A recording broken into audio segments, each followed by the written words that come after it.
Hi. Cinema താരങ്ങളുടെ സംഘടനയായ അമ്മയുടെ നേതൃത്വം രാജിവെച്ച് ഇറങ്ങിപ്പോയി. എന്തുകൊണ്ടാണ് ഇവർ രാജിവെച്ചത്? ഇവർ രാജിവെക്കാനുള്ള കാരണം എന്താണ് എന്ന് മറ്റു താരങ്ങൾ പറയുന്നുണ്ട്.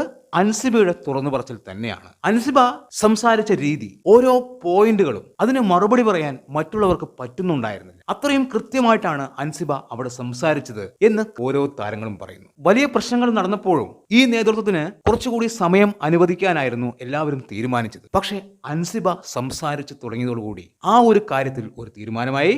എല്ലാവരും അൻസിബ പറഞ്ഞത് ശരിയാണ് എന്ന തരത്തിൽ സംസാരിക്കുകയുണ്ടായി. ഗത്യന്തരമില്ലാതെ അവർ രാജിവെക്കും. തീർച്ചയായും ഒരുപാട് പണമൊഴുകുന്ന ഒരു സ്ഥലമാണ് അമ്മ സംഘടന. പല രീതിയിൽ സമ്പാദിക്കാൻ പല ആൾക്കാർക്കും പറ്റും. കണക്കുകളിലെ കള്ളത്തരങ്ങൾ ഇത് അൻസിബ മുൻപ് തന്നെ ചൂണ്ടിക്കാണിച്ചതാണ്.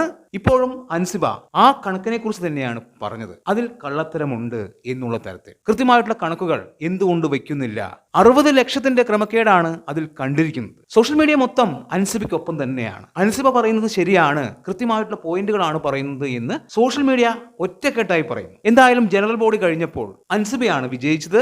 മറ്റുള്ളവർ അങ്ങ് ഇല്ലാതായിപ്പോയി. അൻസിബയുടെ ഇന്നത്തെ ഫേസ്ബുക്ക് കുറിപ്പ് അതെന്താണ് എന്ന് വായിച്ചു തരാം. അൻസിബ പറയുന്നത് ഇങ്ങനെയാണ്: സ്നേഹത്തിന് നന്ദി, പുതിയ തുടക്കങ്ങൾക്കായി വഴിമാറുന്നു, മാറ്റം അനിവാര്യമാണ്, അത് കരുത്തുള്ള യുവതലമുറയിൽ നിന്നാകട്ടെ. ഇങ്ങനെ പറഞ്ഞാണ് അവർ പോസ്റ്റ് ചെയ്തിരിക്കുന്നത്. ആ പോസ്റ്റിൽ പറയുന്ന കാര്യം ഇതാണ്: പ്രിയപ്പെട്ടവരെ, എൻ്റെ ജീവിതയാത്രയിൽ എനിക്ക് ലഭിച്ച ഏറ്റവും വലിയ അംഗീകാരം നിങ്ങളുടെ സ്നേഹവും പിന്തുണയുമാണ്. അതിന് വാക്കുകൾ കൊണ്ട് നന്ദി പറയുന്നത് പൂർണ്ണമായിരിക്കും. ഒപ്പം നിൽക്കുന്ന ഓരോരുത്തരുടെയും ഹൃദയത്തിൽ എനിക്ക് ലഭിച്ച സ്ഥാനമാണ് എൻ്റെ ഏറ്റവും വലിയ പുരസ്കാരം. അമ്മ സംഘടനയുമായി ബന്ധപ്പെട്ട് ഇനി ഒരു ഭാരവാഹിത്വത്തിലേക്ക് മത്സരിക്കാനോ സ്ഥാനങ്ങൾ വഹിക്കാനോ ഞാൻ ആഗ്രഹിക്കുന്നില്ല. സംഘടനയുടെ ഭാവി പ്രവർത്തനങ്ങൾ മികച്ച രീതിയിൽ മുന്നോട്ട് പോകട്ടെ എന്ന് ആശംസിക്കുന്നു. ശക്തവും കരുണയും ആർജവവുമുള്ള ഒരു പുതിയ യുവനിര ഇതിനായി കടന്നു വരട്ടെ. എല്ലാവർക്കും ഹൃദയം നിറഞ്ഞ നന്ദി. സ്നേഹത്തോടെ അൻസിബ ഹസൻ. ഇങ്ങനെയാണ് ആ ഫേസ്ബുക്ക് കുറിപ്പ്. അതായത് അൻസിബയ്ക്ക് ഇനി അമ്മയുടെ തലപ്പത്ത് വരാനോ അതിനൊന്നും താല്പര്യമില്ല. അവര് ശരിക്ക് വേണ്ടിയാണ്, സംഘടനയ്ക്ക് വേണ്ടിയാണ് സംസാരിച്ചത്. അതിൽ അവർ വിജയിച്ചു. അതുകൊണ്ട് തന്നെ അവര് സംഘടനയുടെ തലപ്പത്തേക്കില്ല.